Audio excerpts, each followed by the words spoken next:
ایک نام ہندوستان میں عروج پہ ملا، دنیا اسے شاہ ولی اللہ محدث دہلوی کے نام سے جانتی۔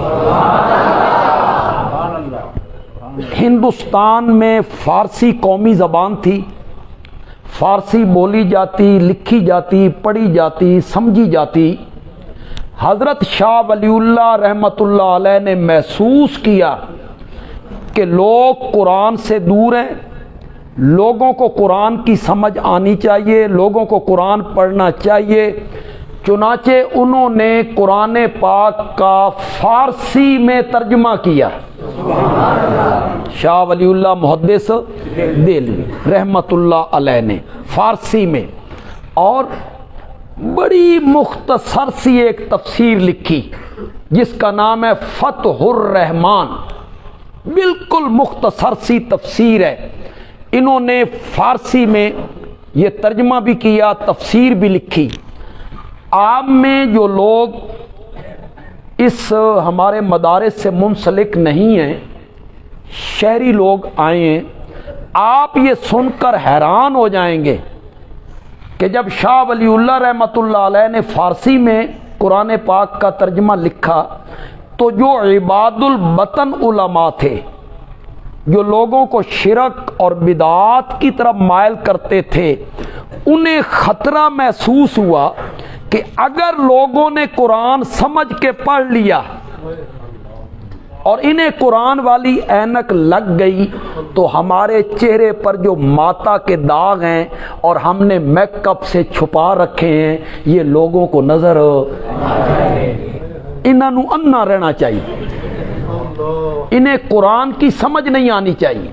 انہیں قرآن کی سمجھ آ گئی نا تو ہم نے انہیں یہ پڑھایا ہوا ہے کہ پیر تو پیر رہ گئے، پیروں کی بلیاں بھی غیب جانتی ہیں۔ ہم نے انہیں یہ پڑھایا ہوا ہے کہ انبیاء اولیاء عالم الغیب ہیں، ہمارے حالات سے واقف ہیں۔ اگر انہوں نے قرآن سمجھ کے پڑھ لیا تو پھر یہ 20واں پارہ پڑھیں گے، پھر یہ سورت نمل پڑھیں گے، پھر سورت نمل کی آیت نمبر 65 پڑھیں گے، اس میں اس کا ترجمہ پڑھیں گے، قُل لَا يَعْلَمُ مَنْ فِي السَّمَاوَاتِ وَالْأَرْضِ الْغَيْبَ،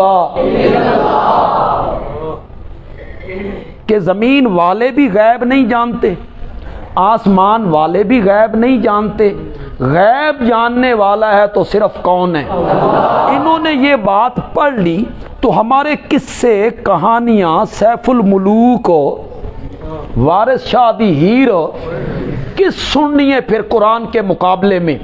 ہم نے انہیں پڑھایا ہے کہ نبی بشر نہیں ہوتے، نبی نور من نور اللہ ہوتے ہیں، نبی کو بشر کہنا نبی کی توہین ہے۔ انہوں نے اگر قرآن ترجمے کے ساتھ پڑھ لیا اور سورت کاف کی آخری آیت پڑھ لی، قل انما انا بشر، تو یہ تو ہمارے گلے پڑ جائیں گے کہ تم نے ہمیں کیا پڑھایا ہے، قرآن کیا کہتا ہے۔ لہذا یہ قرآن کے قریب نہ آئیں، سمجھ نہ سکیں۔ اس وقت کے علماء نے یہ فتویٰ جاری کیا شاہ ولی اللہ کافر ہو گیا ہے۔ سنو کفر کی وجہ بھی ذرا سنو۔ لوگوں سے کہا یہ قرآن کا گستاخ ہے، یہ قرآن کا بے ادب ہے۔ قرآن عربی میں تھا، اس فارسی کر چھڑیا۔ یہ لوگوں کو پڑھایا بھئی قرآن تو کس زبان میں تھا، اس نے اسے فارسی میں کر دیا ہے۔ لوگ جو ہیں نا، لوگ تو نہ سمجھتے ہیں نہ سوچتے ہیں، جذباتی لوگ ہوتے ہیں۔ نبی پاک کے نام پر جذبات میں لے آؤ، قرآن کے نام پر جذبات میں لے آؤ، لوگ تو پھر سوچتے کچھ نہیں۔ میرا خیال ہے یہیں گجرانوالہ کا واقعہ تھا، وہ ایک حافظ کے ہاتھ سے قرآن گر گیا چولہے پر، محلے کی عورت دیکھ رہی تھی، اس نے بہر کہا جی حافظ نے قرآن ساڑ چھڑیا ہے۔ محلے والے اکٹھے ہوئے، موٹر سائیکل کے ساتھ پیچھے باندھا اس حافظ کو اور گھسیٹ گھسیٹ کے اس کو مار دیا۔ وہ خود حافظ قرآن تھا۔ لوگ پھر جذبات میں آ جاتے ہیں نا، پھر سوچتے نہیں ہیں لوگ۔ چنانچہ جب اشتعال دلایا نا علماء نے تو لوگوں نے جلوس نکالا، شاہ ولی اللہ کے گھر پر حملہ کیا، اور ایک تاریخی روایت ہے کہ انہوں نے شاہ ولی اللہ کے انگوٹھے کاٹ دیے۔ کہ جس انگوٹھے سے قلم پکڑ کے تم نے ترجمہ کیا ہے نا، ہم یہ انگوٹھے کاٹ دیں گے۔ تو پہلا ترجمہ ہے جو فارسی میں کیا گیا بر صغیر پاک و ہند میں۔ پھر ہندوستان کی زبان جب اردو ہوئی اور اردو بولنے والے اور اردو پڑھنے والے اور قومی زبان اردو قرار پائی، تو شاہ ولی اللہ محدث دہلوی کے ایک لائق ترین فرزند شاہ عبد القادر محدث دہلوی رحمت اللہ علیہ نے قرآن کا اردو میں ترجمہ کر دیا تاکہ لوگ اسے سمجھ سکیں، لوگ اسے پڑھ سکیں قرآن کیا کہتا ہے۔ اردو میں ترجمہ کیا شاہ عبد القادر محدث دہلوی رحمت اللہ علیہ نے۔ پڑھا کیجئے وہ ترجمہ، ہے تو اردو بڑی پرانی اور دلی کی اردو ہے اور پرانی اردو ہے، لیکن ترجمہ بہت خوبصورت کرتے ہیں اور مزہ ہی آ جاتا ہے شاہ عبد القادر۔ میں آپ کو ایک مقولہ سناتا ہوں، امیر شریعت سید عطا اللہ شاہ بخاری رحمت اللہ علیہ، سید عطا اللہ شاہ صاحب بخاری، سید نیت اللہ شاہ صاحب بخاری، اللہ غلام اللہ خان۔ یہ درس ہے جی، میں نے تو پہلے کہا تھا کہ یہ درس ہے، جلسہ نہیں ہے، کانفرنس نہیں ہے۔ اردو میں انہوں نے ترجمہ کیا اور امیر شریعت نے اس ترجمے کو پڑھا۔ وہ ترجمہ پڑھ کے امیر شریعت نے اس پہ تبصرہ کیا، وہ تبصرہ ذرا سنیے۔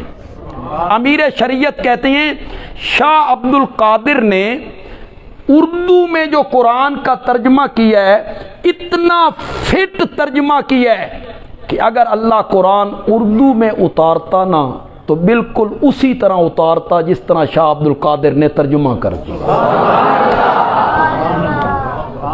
بہت خوبصورت ترجمہ کرتے۔